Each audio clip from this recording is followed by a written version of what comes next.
नमस्कार मित्रमैत्रिणींनो, मी दीपा भावताने.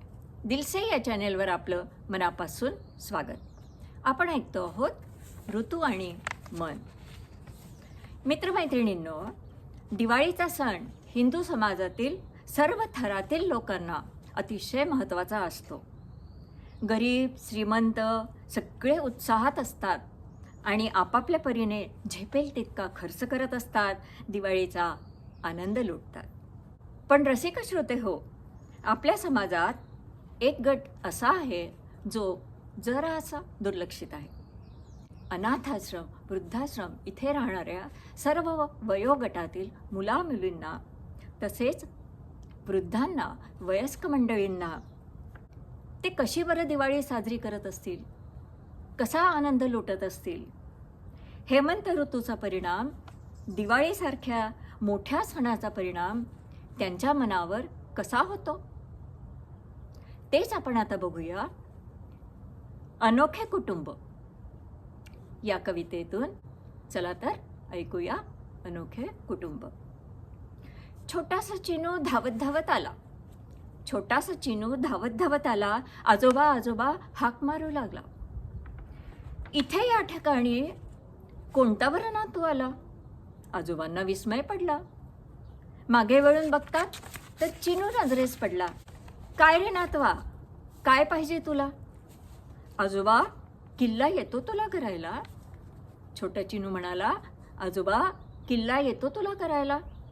किल्ला लहानपणी केलेला, पण बऱ्याच वर्षात नाही रे मी केला. चिनू बिचारा हिरमुसला. बघवे ना ते आजोबाला. आधी तुझं नाव सांग मला. आजोबा म्हणाले चिनूला, आधी तुझं नाव सांग मला, मग एक आयडिया सांगतो तुला.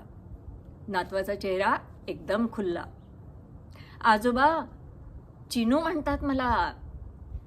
आता तुझं नाव सांग बरं मला. चिनू एकदम स्मार्ट बरं का. तो आजोबाला म्हणतो, आता तुझं नाव सांग बरं मला. माझं नाव म्हणतोस का? अरे, आजोबाच म्हणायचं मला. मग आजोबा चिनूला आयडिया सांगू लागले. दोघे मिळून किल्ला ट्राय करू म्हणाले. झालं, ठरलं. दोघे लगेच कामाला लागले. हात आणि कपडे दोघांचेही चिखलाने बरबटले. चिनूचे मित्र आले, तिकडून आजोबांचे पण मित्र आले. उत्साहाचे नुसते उधाण आले. आता नाती पण पुढे सरसावल्या.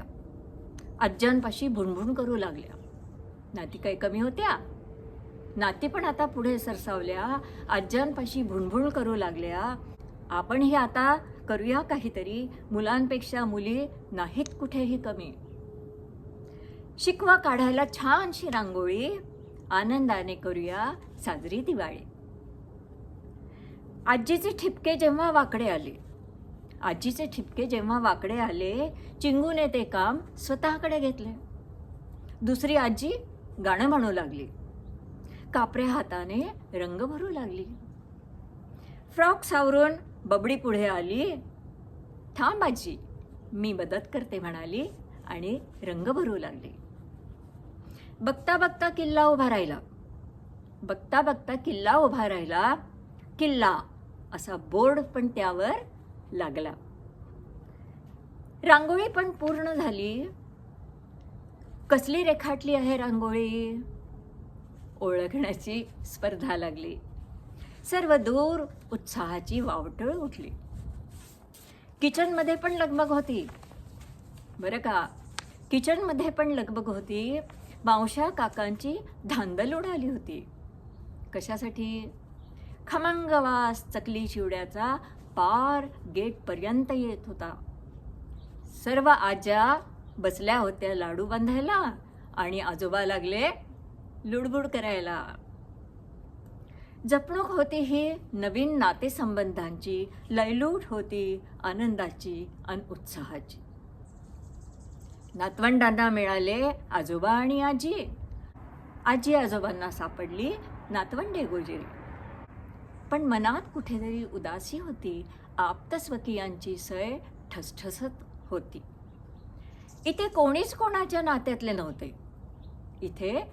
कोणाच्या नात्यातले नव्हते. तरी सगळे कसे जीवाभावाचे होते.